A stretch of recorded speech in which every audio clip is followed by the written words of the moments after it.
ሞት የሚያስታውሰው ወላሂ በዱንያ ደስተኛ ሆኖ ይኖራል። ታውቃላችሁ?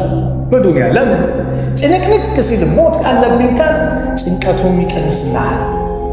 ለዱንያ እብዳትም ለዱንያ አናብድም።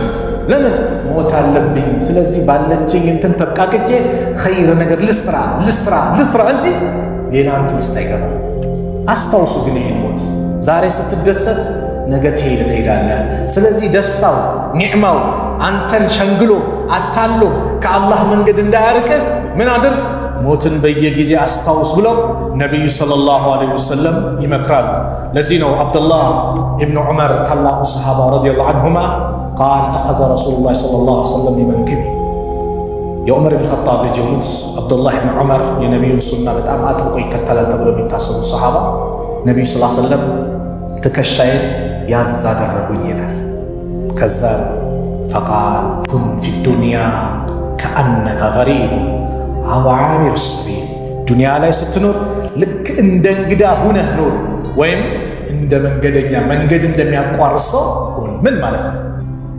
ያመሸህ ጊዜ ፈላ ተንተዚር ሰባህ፣ ንጋትን አትጠባበቅ፣ በመሃል ምን እንደሚከሰት አታቅም። ወኢዛ አስባሕተ፣ ያነጋህ ጊዜ ደግሞ ፈላ ተንተዚር ልመሳ፣ ምሽትን አትጠባበቅ። ወኹዝ ሚን ሲሓቲከ ሊመረዲክ፣ ለበሽታህ በጤናህ ሰዓት ዛሬ አጠራቅም ስራ፣ አፍ ያለሰጠ ሰዓት በሽታ ከመምጣቱ በፊት። ወሚን ሐያቲከ ሊመውቲክ፣ ለሞትህም ደግሞ በሕይወት እያለህ ዛሬ ስንቅ አዘጋጅ። ረዋሁ ልቡኻሪ። ሞት ያለበት ሰው ሁሌ ይጠነቀቃል።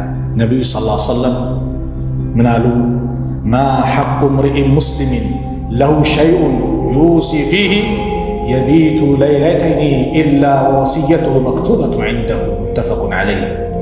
አንድ ሙስሊም በእሱ ላይ ያለበት ሐቅ ነገር ቢኖር ወሲያውን ሳይጽፍ አንድ ሌሊት ወይም ሁለት ሌሊቶች ሊያልፉበት አይገባም። ምን ማለት ነው?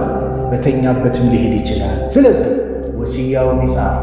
የከሌ ዕዳ አለብኝ፣ የከሌ ጋር እንዲያለ፣ የከሌ አማናን ያህል እንዲያለ ብሎ ወሲያ ይጻፍ። ስንቱና ስንት ሰው አለ እንደተኛ ሚሄድ። ከእንቅልፋችን ስንነሳ ምንድን ነው የሚለው? ምንድን ነው ዚክሩ? አልሐምዱሊላህ አለዚ አሕያና በዐደማ አማተና። ምስጋና ይገባው ከሞትም በኋላ ሕያው ላደረገን። ለምን? አላህ ሞት የጻፈባቸው ሰዎች አሉ። ጊዜዋ ካልደረሰ ይለቃታል። ጊዜው ከደረሰስ እንደተኛ በዛው ይሄዳል። እንደተኛ በዛው ይሄዳል። ስለዚህ ይሄ እንዳያመልጥ ሲሉ ቃለ ኢብኑ ዑመር አብዱላህ ኢብኑ ዑመር ምን አሉ?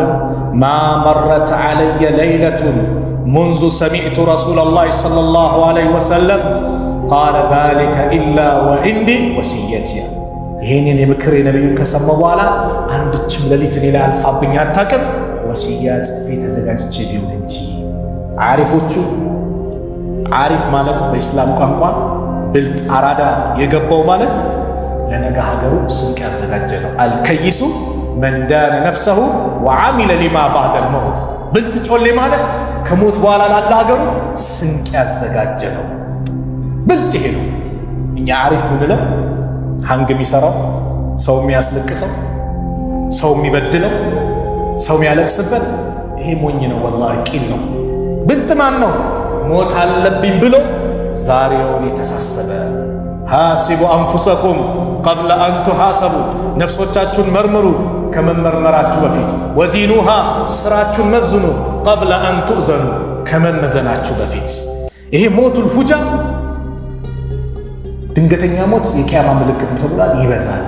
ሉቅማን ልጃቸውን ሲመክሩ ምን ይሉ ነበር?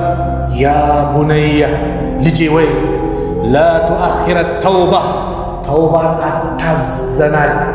ከተውባ አትዘናጋ፣ አታዘገይ፣ ወደ ኋላ አትበል። ያ ቡነየ ላ ቱአኺረ ተውባ፣ ተውባን አታዘገይ።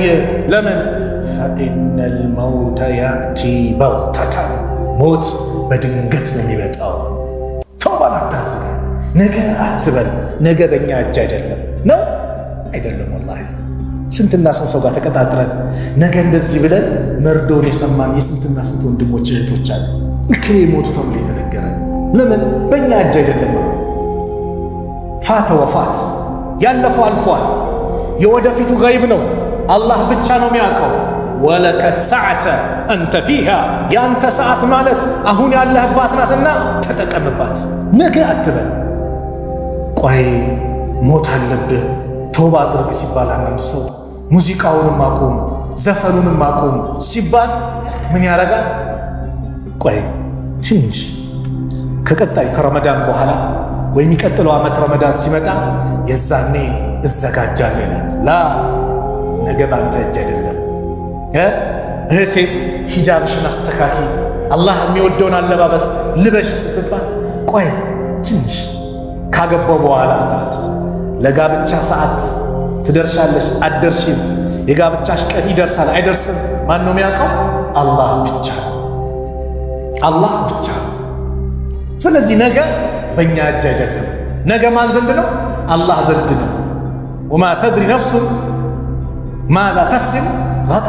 አንድ ነፍስ ነገ ምን እንደምትሰራ አናቅም። ወላሂ አላህ ብቻ ነው የሚያውቀው። ስለዚህ ተውባን ምን አታድርጉ፣ አተዘን ከተውባ ወደ ኋላ አትበሉ።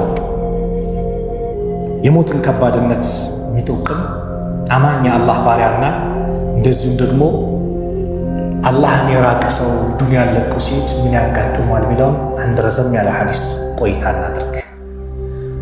ሐዲሱን ያስተላለፉት በራዕ ኢብኑ ዓዚብ አልባኒ ሰሂህ ያሉት የዘገቡት ሐዲስ ነው። በራዕ ሲናገሩ የአላህ መልእክተኛ ነቢ ስ ሰለም እንዲህ አሉ፣ ኢነል አብደል ሙእሚን አንድ አማኝ የሆነ ባሪያ ኢዛ ካነ ፊ እንቅጣዕ ሚን ዱንያ ወኢቅባል ሚን አልአኺራ ዱንያን ለቆ ፊቱን ወደ አኺራ ዙሮ በሚሄድበት ሰዓት ነዘለ ኢለይህ ሚነ ሰማኢ መላኢካ ከሰማይ መላእክት ይወርዳል። ቢዱል ውጁህ ፊታቸው በጣም ምን ያለ የጸዳ ነጭ የሆነ የሚያምር የሚያበራ ከአነ ውጁሃሁም ሸምስ ልክ ፊታቸው ፀሐይ ይመስላል ይላል። ማዐሁም ከፈኑ እነሱ ዘንድ ከፈን አለ። ከፈን ሚን አክፋኒል ጀና ከጀነት የሆነ ከፈን ነው ይዘው የመጡት። ወሐኑጡ ሚን ሐኑጢል ጀና ሽቶም አለ ከጀነት ይዘውት የመጡት። ለማን የሁሉ መስተንግዶ አማኙን የአላህ ባሪያ ከአላህ ጋር የተዋወቀ ሰው ሲሞት መላእክቶች በዚህ መልኩ ነው ሊያጅቡት የሚመጡት። ሐታ የጅልሱ ሚንሁ መደል በስር አንድ ጊታን ቅጠል እሱ ዘንድ ይቀመጣሉ። ثم يجيء ملك الموت ይመጣል። ሐታ ይጅልሰ ዐንደ ረእሲህ መለከል መውት የሚቀመጥ የት ነው? ራስ ላይ ነው የሚቀመጠው። ሩህ ሲወጣ አይታችኋል? አይን ምን ይሆናል? የሞተ ሰው ፍጥጥ ይላል አይደል? ለምንድን ነው? በአይኑ በኩል እንዲህ ስለሚወጣ እያየዋል። ሁሉም ሰው ሩሁ ሲወጣ ይመለከታል። አይኑ ፍጥጥ ይላል። ከዛ በኋላ ነው በህይወት ያሉ ወንድሞች አይኑን ምን ያደርጉት? የሚሸፍኑለት። መለከል ሞት ራሱ ላይ ይቀመጥና ፈየቁል ይላል፣ አየቱሃ ነፍሱ ጠይባ አንቺ ውብ የአማርሽ ነፍስ ወይ እኽሩጂ ኢላ መግፊረት ሚነላሂ ወሪድዋኒን ወደ አላህ ምህረት ውዴታ ውጪ ይላታል። ፈተኽሩጁ ተሲሉ ከማ ተሲሉ ልቀጥረቱ መን ፊ ሲቃኢ ልክ ከውሃ ጠብታ ላይ ቀስ ቀስ ያጠብሎ አንዱ ውሃ እንደሚወጣው የሆነች ነገር ምዝዝ ብሎ እንደሚወጣ ቀስ ባለሆነ በተረጋጋ ሁኔታ ሩህ ትወጣለች። ቁርአን ላይ እንደተጠቀሰው ወናሽጣቲ ነሽጣ የአማኝ ሩህ አወጣጥ ማለት ረጋ በላ ቀስ ብላ ትወጣለች።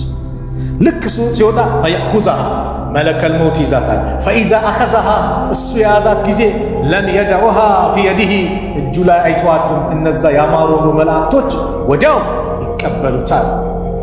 ሐታ የእኹዘሃ ፈየጅዐሉሃ ፊ ዛሊከ ልከፈኒ እዛ ከጀነት የተዘጋጀ ከፈን ላይ ያስቀምጣሉ። ሩሁ ከጀነት የተዘጋጀ ሽቶ አለ፣ እሱን ያደርጋሉ። ፈየኽሩጁ ሚንሃ ከአጥየቢል ነፍሐቲ ሚስክ ምስክ እንድትነፋ የሚያምር ውድ ሚያዘ የሚያምንድን የሚማረክ ሽታ ቦታውን አካባቢውን እያወደ ይሄዳል። ምድር ላይ የተገኘ ኸይር ሽታ የተባለ የእሷ ሽታ ነው የሚሆነው። ሩሁ ምድር ላይ ወጥታለች። ፈየስዓዱነ ቢሃ ወደ ላይ ይዟት ይሄዳሉ። ፈላ የምሩነ ቢሃ አላ መለኪ ሚነል መላኢካ ከመላእክቶች ማንኛውም መላእክት ላይ አታልፍም እቺ ሩህ ኢላ ቃሉ መላእክቶች ያሉ ቢሆን እንጂ ማ ሃዛ الروح الطيب እቺ ያማረች ነፍስ ማናት ይላሉ። ፈየቁሉን ይላሉ መላእክቶች ፉላን ኢብኑ ፉላን ቢአሕሰኒ አስማኢሂ አለቲ ካኑ ይሰሙነሁ ቢሃ ፊ ዱንያ በዱንያ ላይ ሲሰይሙት በነበረው መልካም ስሙ እከሌ የከሌ ልጅ ብለው መልካምነቱን ዝናውን እየተናገሩ ይጠሩታል። ከዛ ሰማዕ ዱንያ ስትደርስ ለማስከፈት ሲያስፈቅዱ ይከፈትለታል። ሚሸኛት ብዙ ነው። አንደኛው ሰማዕ ወደ ሁለተኛው ወደ ሶስት ወደ አራት ሚሸኘው ይበዛል። አላህ ዘንድ ትደርሳለች። አላህ ምን ይላል? ፈየቁሉ ላሁ ዐዘ ወጀል እክቱቡ ኪታበ ዓብዲ ፊ ዕልይን። ዕልይን ምንድን ነው?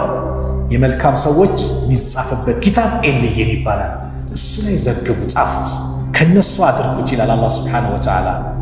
ወአዒዱ ዓብዲ ኢለል አርድ፣ ባሪያዬን ግን ወደ ምድር መልሱት ይላል። ለምን? ፈኢኒ ሚንሃ ኸለቅቱሁም ወፊሃ ኡዒዱሁም ወሚንሃ ኡኽሪጁሁም ታረተን ኡኽራ። ከእሱን የፈጠርኩ ሰው መልሷለሁ፣ ሁለተኛ ጊዜ ደግሞ ይነሳል ይወጣል። መልሱት ይባላል። ለምን? ለእያንዳንዱ ሰው የተዘጋጀ ጥያቄ ስላለ መልሱት። ፈቱዓዱ ሩሑሁ፣ ሩሁ ትመለሳለች፣ ከጀሰዱ ጋር ትገናኛለች። ፈያእቲሂ መለካኒ፣ ሁለት መላእክቶች ይመጣሉ። ፈዩጅሊሳኒሂ፣ አጠገቡ ይቀመጣሉ። ፈየቁላኒ ለሁ፣ ለሱ ይሉታል መን ረቡክ፣ ጌታህ ማን ነው ሲሉት ፈየቁል ረቢ አላህ፣ ጌታዬማ አላህ ነው፣ ተጋሪ የሌለበት ብቸኛ ተመላኪ፣ ዱንያ ላይ ሳመልኩ የነበረው ጌታዬ አላህ ነው ይላል። ፈየቁላኒ ለሁ ማ ዲኑክ፣ ዲንህ እምነትህ ሃይማኖትህስ ምንድና ይሉታል። ፈየቁል ዲኒ አልኢስላም፣ እስልምና ነው ዲኔ ይላል። ፈየቁላኒ ለሁ ማ ሃዛ ረጁሉ አለዚ ቡዒሰ ፊኩም፣ እናንተ ዘንድ ስለተላከው ሰው የምታውቀውን ነገር ምን አለ? ማን ነው እሱ ብሎ ይጠይቁታል። ፈየቁል ሁወ ረሱሉላህ፣ እሱ የአላህ መልእክተኛ ናቸው ሙሐመድ ዓለይሂ ሰላቱ ወሰላም። ፈየቁላኒ ለሁ ወማ ዒልሙከ፣ ዒልምህስ ምንድነው እውቀትህ ይሉታል። ፈየቁል ቀረእቱ ኪታብ አላህ፣ የአላህን መጽሐፍ አንብቤያለሁ ቁርአንን። ፈአመንቱ ብሂ ወሰደቅቱ፣ አምኜበታለሁ እውነትም ብዬ ሰርቼበታለሁ ይላል። ፈዩናዲ ሙናዲ ሚነ ሰማ፣ ከሰማይ ተጣሪ ይጠራል። አን ሰደቃ አብዲ፣ ባሪያዬ እውነት ተናግሯል። ፈአፍሹ ለሁ ሚነል ጀና፣ የጀነትን ምንጣፍ አንጥፉለት። ወአልቢሱሁ ሚነል ጀና፣ ከጀነት የሆነ ልብስም አልብሱት። ወፍተው ለሁ ባበን ኢለል ጀና፣ ወደ ጀነት የሚያመላክተውን በር ደግሞ የጀነትን በር ክፈቱለት። ፈያእቲሂ ሚን ረውሒሃ ወጢቢሃ፣ የጀነት መዓዛዋ ሽታዋ እየመጣ ያውደዋል፣ ያስደስተዋል። ወየፍሰሁ ለሁ ፊ ቀብሪሂ፣ ቀብሩም ይሰፋለታል። መደበሰሪሂ፣ አይኑ የሚያዩ እይታ ቀብሩ ይሰፋል። ሱብሓነላህ። ቀብሩ ሲገባ ዱንያ ላይ ስንቀብረው ያን ወንድማችን ዱንያ ላይ ስንቀብራት ያችን እህታችን ለህዳል አይደል? በልኳ ነበረ። የጀነት ስትሆንስ አላህ የወደዳ ስትሆንስ ቀብሯ ወይ ቀብሩ አይኑ የሚያዩ እይታ ቀብሩ ይሰፋል አሉ ነቢዩ ሰለላሁ ዐለይሂ ወሰለም። ወያእቲሂ ረጁሉን ሐሰነል ወጅሂ፣ ፊቱ ያማረ ሰው ይመጣል። ሐሰኑ ሲያብ፣ ልብሱም ያማረ ነው። ጠይቡ ሪሕ፣ መዓዛውም ሽታውም የሚያውቁ ደስ የሚል ሰው ይመጣል። ፈየቁል ይለዋል አብሽር ቢለዚ የሱሩከ፣ በዛ በሚያስደስት ነገር አብሽር ተበሰር። ሃዛ፣ ይሄ እኮ የውሙከ አለዚ ኩንተ ቱዓድ፣ አንተ ስትቀጠርለት የነበረው ቀን ይሄ ላንተ ነው። ፈየቁሉ ለሁ መን አንት፣ ማነህ አንተ ይለዋል። የአላህ ባሪያ ቀብሩ ላይ ያለው ሰው ማነህ አንተ ይለዋል።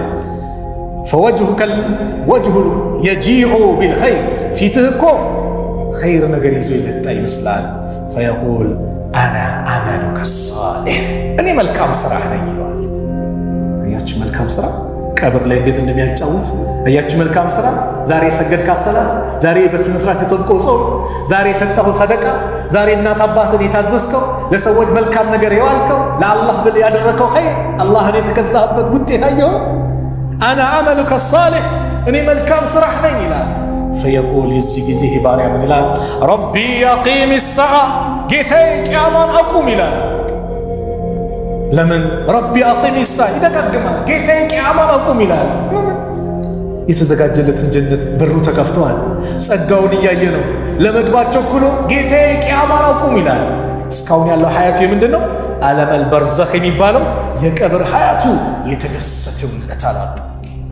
የዚህ ተቃራኒ አላህን የካደው ከአላህ መንገድ የራቀው እምቢ ያለው አላህን ያመፀው ወኢነል አብደል ካፊር የሆነ ባሪያ አላህ በእስልምናችን የምንጸና አላህ ያድርገን። አሚን በለው። በዲናችን አላህ ጽናቱን አላህ ይለግሰን። ወላሂ ሰው ዱንያ ላይ ዲኑን ለቆ ሲሄድ ትንሽ የዱንያን ጥቅም ሊያገኝ ይችላል። ዱንያ ላይ እንዲሆን እረፍት የለውም፣ ሰላም ይነሰዋል፣ እንቅልፍ ይነሰዋል፣ ደስታውን አላህ ይነጥቀዋል። ከዛም አልፎ ደግሞ የዛ አይነት አደጋ አለ።